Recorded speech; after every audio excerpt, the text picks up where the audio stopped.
Ovo je Srpjeva jagnjetina u svom soku koja je spremljena. Ako te zanima kako sam ovo napravio, ostani do kraja ovog videa i uživaj u istom. Evo šta nam je potrebno za današnji recept. Ovdje imamo 800 grama jagnjetine. Imamo 2 paradajza, 2 crna luka, 2 paprike, jedna crvena i jedna žuta. Imamo biber, beli luk u granulama. Imamo ovako balsamiko ili ti obično sirće ako nemate. Imamo suvi začin. Prvo šta ćemo da uradimo? Očistit ćemo i oprati ovo povrće i onda ćemo da nastavimo ovaj recept. Sada ćemo malo da posolimo ovo meso i da pobibiramo sa obe strane. Znači sa jedne strane sol, biber, pa ćemo malo to da utrljamo ovako rukom, pa ćemo da okrenemo drugu stranu.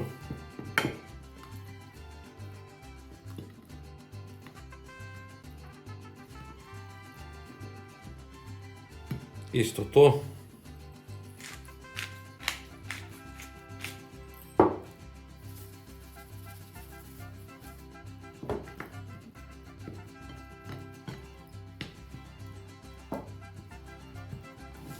Sada ćemo da isjeckamo luk. Oljuštili smo paradajz, lepo smo ga isjeckali, oprali smo paprike i očistili smo, sada ćemo sve to lepo da isjeckamo. Znači ovaj luk ćemo da seckamo ovako na rebarce. Ne na kockice, nego na rebarce.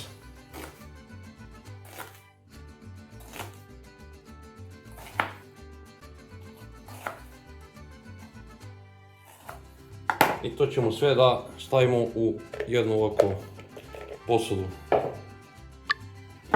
Evo ovako, kada smo isjeckali crni luk, sada ćemo da isjeckamo i ovu papriku. Evo ovako možemo.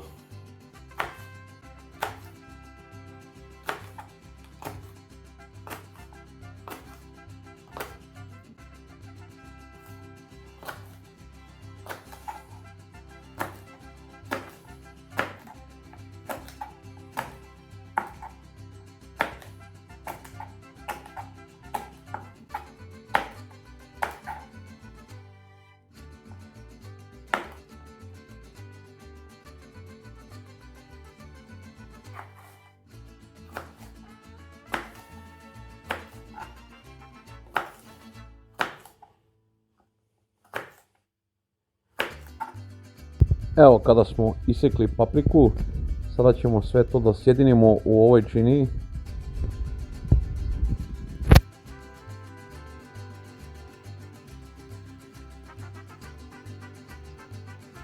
Ubacit ćemo i paradajz. Ja sam stavio rukavicu, inače ne koristim rukavicu zato što imam neke sitne ogrebotine da me ne bi peklo. Stavit ćemo 1,5 kašikicu suvog začina ili vegete. Stavit ćemo pola kašikice crnog bibera. Stavit ćemo 1 kašikicu sirćeta, ja sam stavio ovom prilikom balsamiko.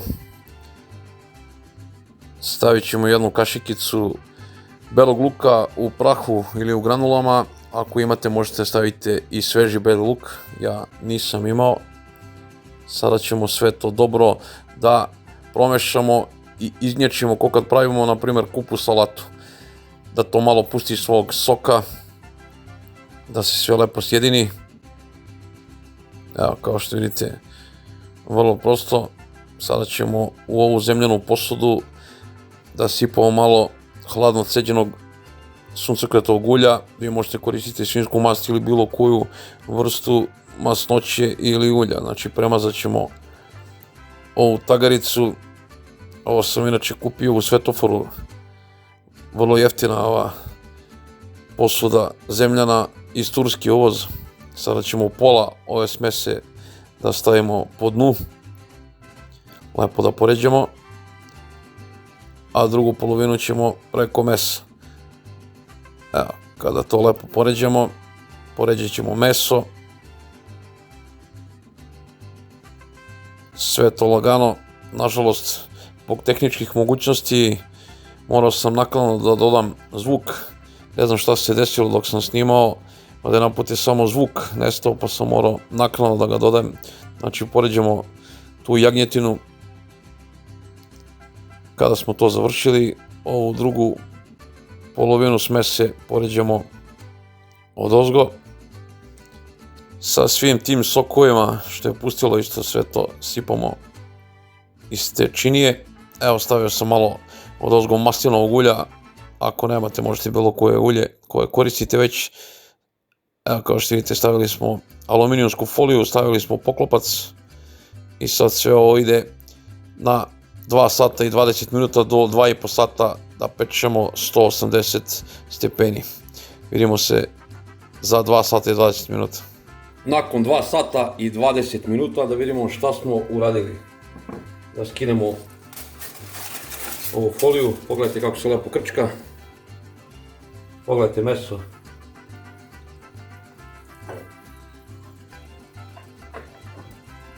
Krčka se sve u svom soku, znači nije dodato kap vode. Vratit ćemo u rernu da se ovo meso malo zapeče, a za to vreme ćemo skuvati kao prilog pirinač. Pogledajte. Fenomenalno miriše. Evo je koska. Pogledajte kako se odvaja od mesa. Fantastično. Sada ćemo stavimo u tanjir pa da probamo. Dok se ovo peklo, skuvali smo pirinač, stavit ćemo malo pirinča u tanjir kao prilog, a vi možete i nešto drugo. Da, stavili smo pirinač. Sada ćemo da izvadimo ovaj komad mesa koji sam već vadio.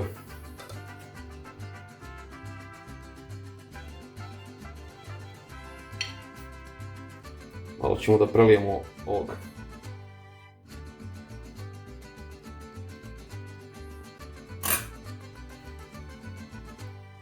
Evo, pogledajte kako je meso.